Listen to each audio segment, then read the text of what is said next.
Hi, it's Alaska Granny. Maybe you woke up this morning and you also saw this image, which is Russian missiles striking Ukraine's Black Sea ports of Odessa. Do you realize just hours ago, Moscow and Kiev signed deals to allow grain exports to resume? An agreement had been brokered through Turkey and the United Nations to allow grain to be exported to help feed the hungry in the world. Yet missiles then are fired upon the port of Odessa, where the grain should be allowed to be shipped and exported. It took less than 24 hours for Russia to launch a missile on Odessa's port, which is breaking its promises and undermining its commitments before the UN. So now Ukraine is saying if they can't fulfill the shipment of grain to feed other countries, Russia will bear full responsibility for a global food crisis. Now, we have been warned for many, many months that there are shortages, crops aren't being planted, there are droughts in some areas. The foods in the shelf right now are from last year's harvest. This year's harvest isn't underway. The food produced this year is replacing the foods that we've been eating, just like we should want in our prepper pantry. That is the reality in the world. Are you going to stand around like the dull stare of a dairy cow, or are you finally going to say, this is the last chance to stock up on foods that I need for my family? What are the grains that we should be stockpiling now? Here are some examples of what you can do to prepare for an imminent shortage of food on a global scale. There are many ways to purchase grains and many ways to store them. There isn't one right grain or one right way to store it. It's choose the foods that you want and store them the best that you can. The more airtight you can store them in a cool, dark, dry place, the longer they're going to last. Just do the best you can. If you don't have all the supplies, maybe you can store it better later. But right now, stock up on the food so that you'll have it. A top grain that I like to store is oatmeal. I like to eat it for breakfast. You don't even have to cook it. You can soak it and make overnight oats. You can grind it up and make oat flour. You can add it into meatloaf to extend it further. There are so many ways that you can use oatmeal. I like to buy it from the LDS Church. It comes in a number 10 can. It's sealed to last for 30 years and it's very top quality. I also buy it in containers at the store and then I repackage it into jars because it needs to be stored in an airtight container. You can't continue to store oatmeal in the paper carton because it's not only going to get stale, but bugs can get in it, rodents can chew on the package, things can spill and get into it. So you want to put it into an airtight container. The next grain that I store the most is probably rice. Rice is one of the most versatile foods that you can find. It's easy to prepare. It's eaten all over the world, and when you combine rice with beans, you have a complete protein. I have also purchased rice from the LDS or the Mormon Church. It comes in the number 10 cans. It's already sealed to last for at least 30 years. Their foods are very inexpensive, they're top quality, but it's not the only way you can buy it, but it's very convenient. And if you do want to buy the foods from the LDS Church, I'll put a link to the website down below, and know that when you're buying it, you're buying a box of 6. The price is for 6 of these cans, not just one like you see when you go to other sites and other grocery stores. Those are for per can. The ones on the LDS are for 6 cans. I also buy rice in bags. I store it in jars. I store it in buckets. I add oxygen absorbers, and sometimes I use the Food Saver jar lid attachment if you have one of those, and you can seal up your jars.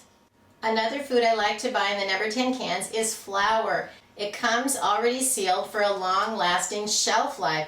I do buy bags of flour also, but then you have to seal those up, and sometimes it's harder to get those to seal up to last as long as this one is already professionally prepared to last longer. And the LDS flour is very good. At the beginning of the pandemic, when we couldn't get regular flour, we opened a can and it smelled a little like a tin can, but we left it to air out for just a short period of time, and then it was just as nice as fresh flour. If you can find flour that's already stored to last, that's the easiest way ever to make sure that you're going to have it long lasting. I made a video about how much flour to store if you were going to be baking bread. I'll put a link to that video if you want to know how much flour you need to store to bake your own bread if you can't get any at the store. You can watch that video and it can help teach you a little bit of that information. My next favorite grain is pastas. You can get them in all different shapes. I buy them and sometimes I seal them in a jar. I use the Food Saver vacuum sealer, or you can just tighten the lid. You don't have to do anything else because you've sealed out the air. And I've had pasta that I have stored that's lasted for decades and it's always been fine. Another thing that I did recently was I bought this Banker's box at Walmart, and you can see it has a latch. It's not completely airtight, but the lid comes over about an inch and it helps keep the air out. And then I've been able to store lots of pasta in here. On top I have egg noodles because those are not going to last long term, so I put them on top so that I remember to use them sooner rather than later. They have eggs in them, and so the eggs will spoil. So you need to use your egg noodles within maybe a year or two. They're not going to store as long as pasta. I also purchased some bay leaves. I need to open these up and put them around in the flour, the pastas, the grains, because it will help repel bugs. Then I use the vacuum sealer to seal up the pasta. I put it into the Food Saver bags. These are very sturdy bags, they're airtight, and I can put them into this container so they're not going to get punctured or chewed on by anything. The plastic container is going to help these last longer, just as if you put them into a 5-gallon bucket. Except the long pastas don't fit in a 5-gallon bucket, but they fit perfectly in here.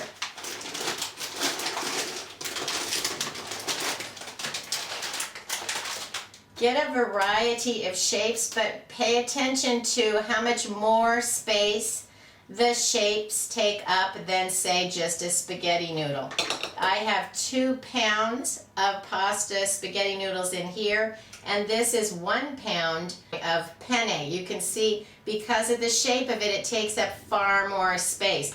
If space is an issue for your food storage, then try to get foods that take up the least amount of space.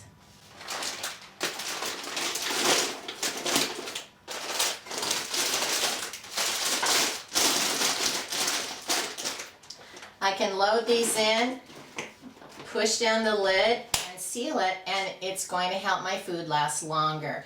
I decided I like this so much, I went back and bought a few more of these, and then I used them to store some other foods like Knorr pasta and rice sides and some Idaho and mashed potatoes. This has just been a really handy, stackable, space-saving, airtight container to store some of my extra food. It's just getting harder and harder to figure out where to put everything, and it's harder to get some of the supplies to store the foods.